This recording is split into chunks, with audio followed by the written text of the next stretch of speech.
je suis le capitaine Picard et je me bats contre Thierry et les surgelés.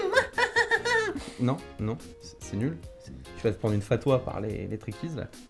Et si c'est comme ça, je ramène plus de déco. Je le pose. Voilà. Il reste là. Merci. Bonjour tout le monde, et comme vous le voyez, on va certainement parler de Star Wars. Et puis, non, bienvenue donc dans Teaser, l'émission qui va vous parler de l'actu ciné, pop et séries. Tout ce qui a été dit, tout ce qui a été annoncé dans la semaine, c'est ici qu'on le retrouve. Et puis, on vous en fait un petit récap. Alors, on commence tout de suite avec Star Wars, qui a sorti sa bande-annonce ce soir du prochain film. Star Wars Rogue One, du coup. Alors, une bande-annonce assez avare en informations, mais ma foi, fort sympathique de par sa réorchestration toujours aussi bien gérée. Ils savent faire ça, je trouve, les bandes-annonces. Comme le 7, ils nous vendent pas trop d'infos, mais ils nous mettent un peu la hype. Il n'y a pas grand chose à en tirer, si ce n'est la présence établie maintenant de Dark Vador, qui faisait partie des rumeurs, mais des rumeurs quand même dans lesquelles on était plutôt sûr, et la présence de la planète Jedi.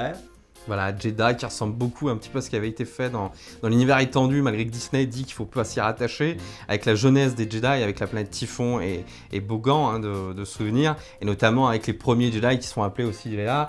On sait depuis la Star Wars Célébration à Londres que grosso modo elle sera au cœur de l'intrigue avec, bon, bien sûr il y a 24, et que dans cette planète Jedi il y aura une sorte de religion autour des Jedi justement, où il y aura des grosses interrogations sur le côté obscur et sur le côté clair de la Force, et notamment ce serait la planète qui fournirait les cristaux pour les sabres laser, et pourquoi pas aussi, certaines hypothèses arrivent, hein, sur qu'elle fournirait les cristaux aussi pour l'étoile de la mort. Après, ce film, c'est comme Titanic, on connaît déjà la fin, donc ils peuvent pas plus nous vendre. Voilà. Mais au moins, ils ont compris que manifestement, ils étaient en manque d'inspiration sur l'univers dans Star Wars Episode 7, donc ils se sont dit, bah tiens, on va aller piquer dans l'univers étendu parce qu'ils sont un petit peu plus malins et on va offrir des choses nouvelles. Voilà. Donc on verra ça. Attention la copie. Petit troll. Allez, DC de son côté a annoncé le méchant du film pour Aquaman. C'est une non-annonce, il s'agit de Black Manta, ennemi récurrent donc d'Aquaman. Le Joker et le méchant de Batman aussi, mais je suis pas sûr. Voilà, depuis surtout les... Enfin, il a été surtout remis au goût du jour dans les New 52. Bon voilà, une non-annonce, on verra ce que ça donne. Le méchant fait pas un bon film, mais ça. Et puis toujours en parlant de Jason Momoa, on se dit, hein, il se murmure, il se croise qu'il fera, donc ce sera le héros central du prochain remake de The Crow. Alors, The Crow, ça a été interprété par Brandon Lee, qui est mort sur le tournage, ça a été interprété par Vincent Perez, dont la carrière est morte après le tournage, et puis par Mark Dacascos, qui est aussi disparu, enfin il fait des nanars maintenant, après donc son rôle dans la série The Crow. T'as plus la merde? Ouais, c'est un peu une licence maudite ça les gars, faudrait passer à autre chose. On continue avec Luke Cage. J'ai oublié un Superman du côté de DC Comics, je me permets de mettre tout à fait, l'accent dessus. Tout à fait. Donc du coup on nous a juste annoncé qu'un Man of Steel 2 est en pré-production. On s'en doutait aussi, apparemment Superman avait quand même plutôt bien marché après les chèques de Suicide Squad, c'est pas étonnant qu'on nous remette un coup de Superman. Écoute, il y a encore des choses à développer, moi je trouve qu'Henry Cavill se débrouille surtout bien. Dans les annonces qui ont été faites, c'est que les studios se sont dit on va se rattraper. Alors moi il y a deux choses qui me font un peu peur, on va se rattraper, ça veut dire que Wonder Woman c'est de la merde. On va se rattraper, ça veut dire que Justice League ils sentent déjà que ça sent le bousin. On va voir ça. Bah, c'est vrai que la base de l'univers DC c'était Superman, comme Iron Man était la base de l'univers Marvel. Donc c'est pas illogique de rebâtir un petit peu sur ce personnage. On va voir ce que ça donne. Donc cette fois-ci pour de vrai, on parle de Luke Cage, prochaine série donc Netflix sur l'univers Marvel. La bande-annonce est un peu plus longue, on apprend rien de nouveau. Simplement, il y a un gros clin d'œil aux fans, donc on va vous afficher la... sympathique. Voilà, il reprend le costume donc original. Et puis, c'est fait de manière assez logique. Parce que intelligente, ouais. C'est dur à mettre de manière logique le costume original. Salut, je vais me mettre un serre-tête. C'est très classe. C'est un peu différent. Voilà, on apprend rien de beau, rien de neuf. La bande-annonce est très basique, mais c'est la force de Netflix. On sent qu'on va bouffer de la Rosario Dawson. Oui, je sens qu'elle va être très présente. On a en bouffé, elle était pas très bonne sur Jessica Jones, bon presque on l'a pas vu. Elle était un peu relou sur Daredevil aussi. J'aime bien Rosario Dawson, je trouve qu'elle fonctionne pas mal, donc on verra comment ça passe là-dessus. Le seul truc que j'ai trouvé sympa dans l'abondance, c'est qu'effectivement on ne révèle pas grand-chose scénaristiquement, mais c'est qu'il y a une ambiance Wire quand même assez positive. Donc on verra si c'est établi dans toute la série, mais moi, pouce bleu pour ça, parce que ça me donne envie. D'ailleurs, mets un pouce bleu tout de suite, tu oublieras tout à l'heure, mets-le tout de suite. On continue. Capitaine Picard. Voilà, surtout ça. On continue avec Amazon qui va nous proposer des séries originales sur Twitch. Alors on vous explique. Commencez pas à vous enflammer, vous n'aurez pas accès à tout le catalogue Amazon. Simplement Amazon s'est dit on a racheté Twitch, on va s'en servir pour tester des épisodes pilotes. T'as fait ce que idiot. Épisodes pilotes qui vont commencer, là ça devient un peu idiot, c'est The Tick. Pourquoi alors c'est idiot? The Tick c'est génial pour ceux qui ont lu les comics, qui ont vu les dessins animés, qui ont vu la vieille série, enfin vieille série qui a 10 ans, avec notamment Miss Liberté et Batman Well. Rien que la série vaut le coup d'œil pour ça.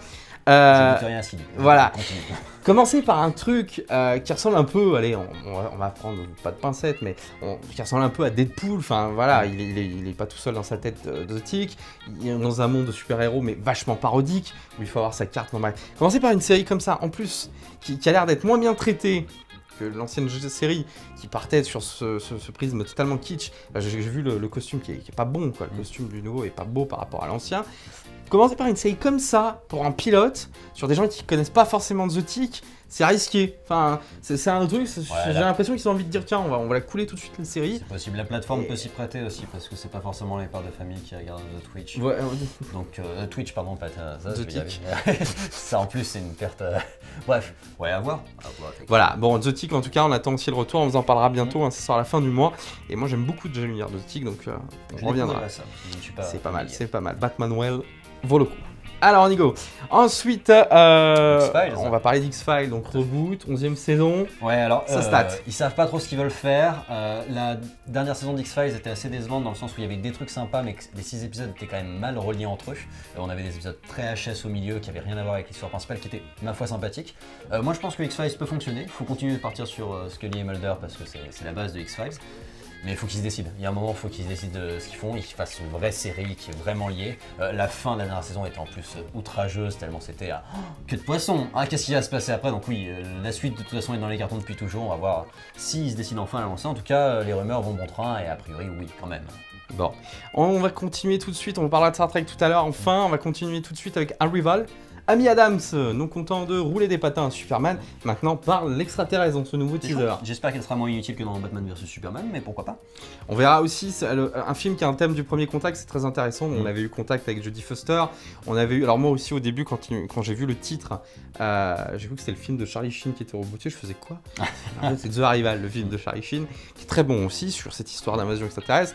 Pour revenir à ça, donc au niveau des histoires de premier contact, hein, on a Sphere, on a Abyss, on a Star Trek 4 aussi. Des trucs qui ont été très bien faits. Ouais. Et du coup, je reparle de Star Trek 4 parce que la fin, donc l'histoire, c'est une dame qui est linguiste, qu'on envoie parler aux extraterrestres qui sont arrivés sur Terre, on sait pas ce qu'ils veulent, ils ont pas l'air non plus belligérants. Et du coup, l'idée c'est ça. Le petit bruit qu'on entend à la fin, ça ressemble beaucoup à Star Trek 4. Voilà, je pense qu'ils sont partis sur un truc en se disant tiens, on va retaper ce que les autres gars ont fait. Quand ils rentrent comme ça dans le vaisseau, ça m'a rappelé aussi beaucoup Independence Day quand Jeff Goldblum. Ouais, voilà, il y a beaucoup, bon, peut-être ils ont joué là-dessus pour nous réconforter, voilà, c'est très référencé. On verra ce que ça donne. C'est un bon thème, le thème du premier contact est très peu exploré, hors dans la castagne. Donc à voir. On va parler de Resident Evil aussi dans les teasers. Tout à fait, nous avons une bonne annonce du dernier Resident Evil qui s'appelle Final Chapter, une connerie du genre. Alors c'est assez gênant Resident Evil parce que c'est nul depuis toujours. Et donc c'est réalisé par Paul W.S. Anderson qui a manifestement des problèmes érectiles et qui ressent le besoin de mettre sa femme en scène pour arriver manifestement à ses fins après. Alors moi ça ne me pose pas de soucis, sauf que quand on fait une sextape on n'est pas obligé de la diffuser aussi largement. Enfin moi je trouve ça tellement nul Resident Evil. Alors on va voir les retours des personnages, donc le Albert Wesker du pauvre, Jorah qui fait son retour aussi, mais globalement la bande-annonce c'est quand même du Mila Jovovich. Je suis belle, je suis une pube de partout. Ouais, il y a des zombies.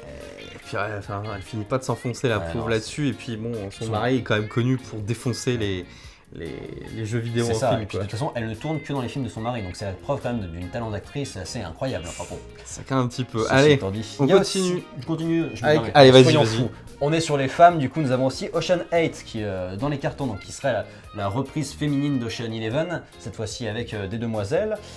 Écoutez, on va voir ce que ça peut donner. Moi je suis pas trop partant parce qu'on a vu avec Ghostbusters ce que ça donnait, de mettre des nanas à la place des mecs quand on n'avait pas de scénario qui vont avec.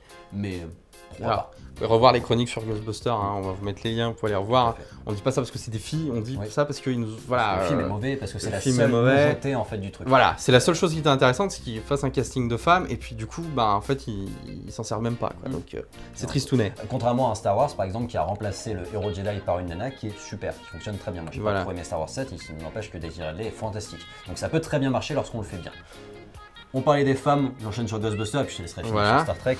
Ghostbusters qui aurait déjà perdu 70 millions de dollars, manifestement. Rien n'est confirmé, rien n'est affirmé. Je pense que c'est un peu tôt pour en être sûr. Voilà, par rapport en fait, ils se basent sur le démarrage. Ce qu'ils pensaient faire au démarrage, c'est comme un petit peu pour Batman vs Superman, ils pensaient faire beaucoup de... Bon voilà, ça se passe pas comme ils l'entendent. Néanmoins, la stratégie marketing qui est mise en place, les différents partenariats, vous savez, dans les menus de fast-food, vous avez des cadeaux, des machins, ça ramène du monde. Partenariat Lego aussi, ils ont fait les Lego de Ghostbusters, donc Je pense qu'ils vont pas être à plaindre financièrement, mais par contre dans le film ça se sent qu'ils avaient envie de refaire une saga et je suis pas sûr que la saga Voilà, qu'elles sont en route. Voilà. On attend d'ailleurs vos avis sur Ghostbusters, sur les différentes chroniques, donnez-les-nous. Je pense que c'est un film qui a été bien reçu finalement. Bah, c'est-à-dire qu'on attendait tellement rien Voilà. que les gens qu'on n'est pas déçus. Très gentils, je pense, avec ce film. Enfin, allez, il nous reste 2 minutes pour finir. Même qu'on est un peu en retard. Allez, vas-y. Allez, on y go. Juste Star Trek nous a balancé plus d'infos sur la série. Et en fait, c'est très rigolo parce que les infos dont la production, les infos que la production officiellement nous a balancées, je sais pas, enfin, il faut vraiment que le communicant travaille. Voilà. Parce que c'est très drôle. Je vais vous les donner dans le texte. La première saison sera composée donc de 13 épisodes, ça on le savait déjà. Chaque épisode est un chapitre et chaque chapitre a un début, un milieu et une fin. Comme à peu près toute œuvre en fait. Mais c'est incroyable d'apprendre ça. Voilà. Je pense que ce qu'il voulait raconter, c'est que dans l'idée, effectivement, on nous a raconté que chaque saison serait standalone. C'est-à-dire qu'on va avoir plusieurs personnages, plusieurs capitaines. Bon voilà, c'est rigolo. Bon, le personnage principal sera une femme. Je crois qu'on a appris que c'était tourné avec une caméra aussi. Mais je suis c'est pas c'est voilà. Et nous, ce qu'on a retenu, alors il y a plein d'éléments qui intéressent vraiment ceux qui sont fans de Star Trek. Mais du coup, ce qu'on a retenu et qui nous a fait beaucoup de tilter ici à Hydak, on peut appeler ça une Hydak, c'est il y aura plus d'aliens qu'à l'accoutumée, génial, de nouveaux aliens ainsi que des anciens à visiter, on a vu notamment les petites antennes des Andoriens. L'univers de la série donc sera celui de la série originale et plus de celui de J.J. Abrams qu'on avait, voilà, 10 ans avant Spock, voilà, ce qu'on avait déjà raconté sur la timeline Kevin. On reviendra plus largement dessus dans un numéro spécial sur Space Opera. Et alors c'est très rigolo, donc il y aura plus d'aliens, cool, il y aura des robots, cool, et il y aura un personnage gay. C'est-à-dire que le gay se situe à une espèce différente entre le robot et le personnage alien. C'est un hybride. Sachant que dans Star Trek, il y a toujours eu des personnages homosexuels, il y a même eu des personnages dits du troisième sexe. Enfin, ils en faisaient pas des caisses, c'était pas un outil marketing. Donc, les gars, relisez-vous. Voilà. En ce moment, c'est ça. On a des femmes. Bah, dit que c'est ça notre atout. Bah non, enfin avoir des femmes, c'est pas voilà, c'est un personnage. Voilà. C'est le plus machisme de. Dans Star Trek, ils jouent là-dessus. C'est-à-dire qu'un coup, ils mettent depuis l'arrivée de Janeway, on a un petit peu des choses comme ça. On sent que voilà, un coup, ce sera un capitaine homme, un coup, ce sera un capitaine femme. Voilà, mais ils ont toujours eu ce côté-là. Mais là, c'est sérieux. On aura des extraterrestres, ouais. On aura des robots, ouais. On aura des gays. Quoi ouais, oui, d'accord. Si tu veux, enfin, ça n'a rien à voir. Ça reste, vous êtes humains, les gars, relisez-vous, voilà. Bon, c'est tout pour nous aujourd'hui. Si vous voulez revenir sur une des infos qu'on vous a balancées, n'hésitez pas dans les commentaires, c'est fait pour ça.